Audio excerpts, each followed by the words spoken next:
Everyone, this is Nicolette Stevens. I'm here. Should I introduce you? I'm sorry. No, you're good. No introduction needed. All right. So today we're going to talk about where to get your clients and how to increase the revenue for your business. And what we're going to cover today in our presentation is the channels. It's just beeping.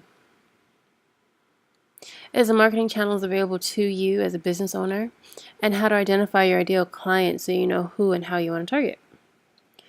So let's start off with social media. That is one of the most powerful marketing channels right now because a lot of people are getting on social media of all ages. And Facebook, Twitter, Google Plus, Tumblr, YouTube, all these things are being really are strong outlets, are used every day by your potential clients.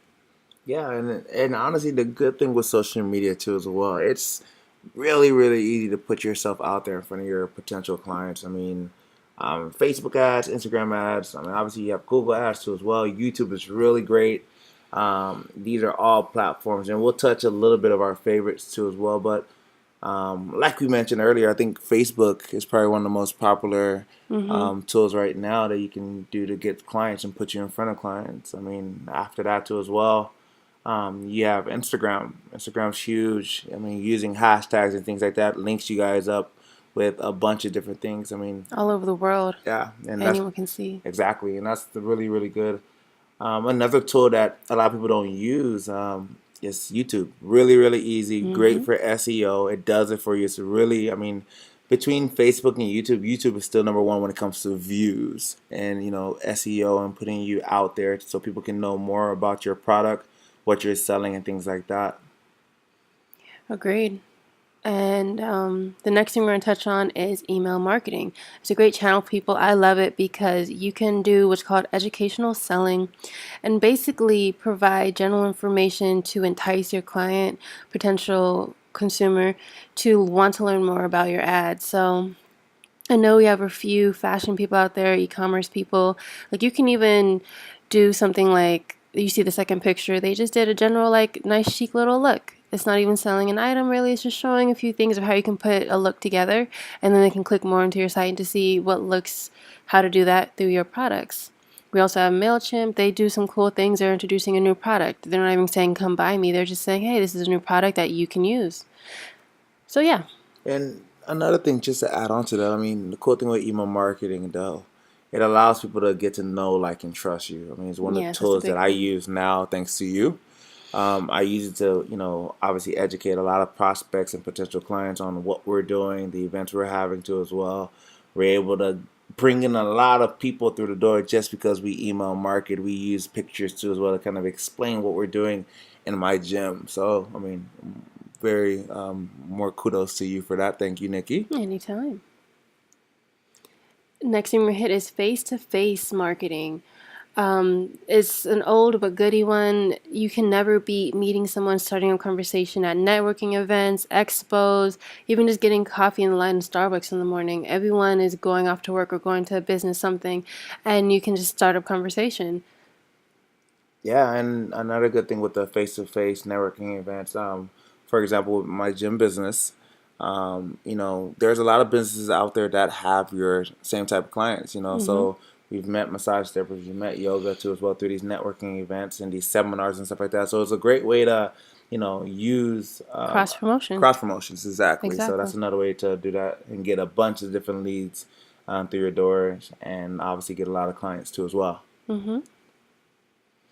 Cold calling, like a champ. So this, a lot of people get scared of the idea of, well, cold calling, people are going to hang up on me, whatever the case may be. Not true. We're going to give you the formula of how to kind of approach cold calling where the confidence is there. Yeah, like about cold calling too as well. Something that another tactic that I use. A lot of people think cold calling is all about you're calling 100 numbers, and cold calling doesn't need to be just calling too as well. It's text messaging, it's emailing. I mean, we've gotten so many clients through the door off sending an email about, hey, we're checking in. How was your Recipes, experience? Recipes, newsletters, and things like that too as well.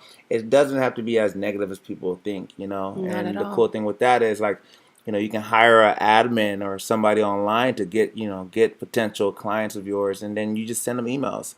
you send them calls, you do a bunch of different things like that where you just send them information, and they most times come. I think we do have a formula, right, We about do. that.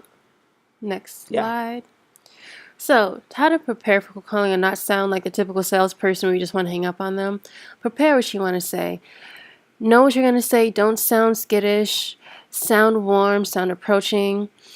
And talk to your prospect the way you think they would want to be spoken to, the way you would want to if someone's calling you, to actually engage with them on a personal level, not thinking of your bottom line and in growing your sales. Like, think about warm approaches to that person, what they must be thinking, or how your product can really help them and benefit them. All of this should be driven to how can I help you better your day, better your life at the end of the day. Then begin the sales cycle. New opportunities, helping them close the deal, and yeah.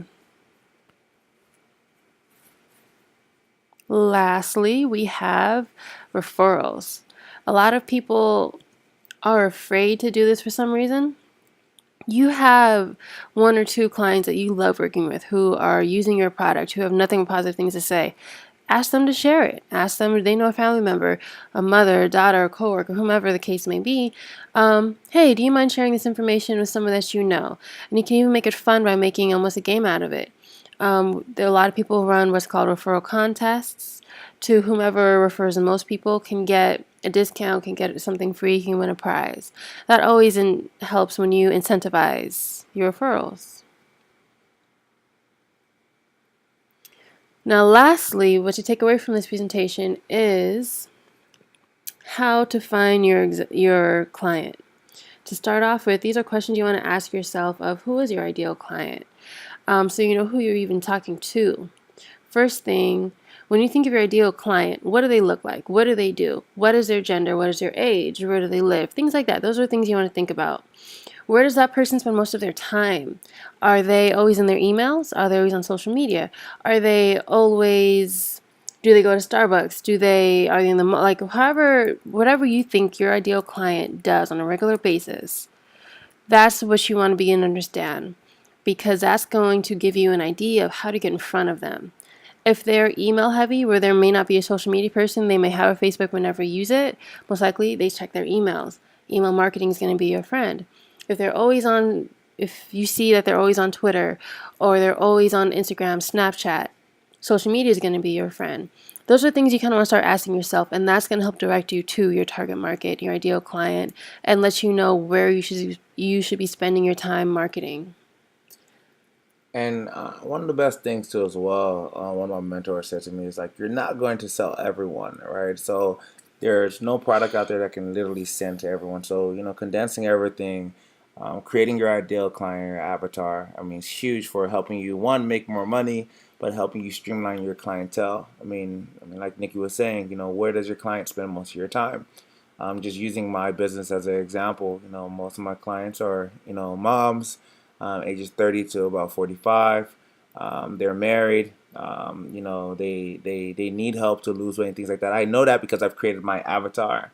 So, and how do I get in front of them? I use Facebook. I use email marketing. I go to networking events. I do expos and things like that too as well. So, it's huge. I mean, these are questions that you need to ask yourself when wanting to get clients and figuring out what's the best way for you to get clients.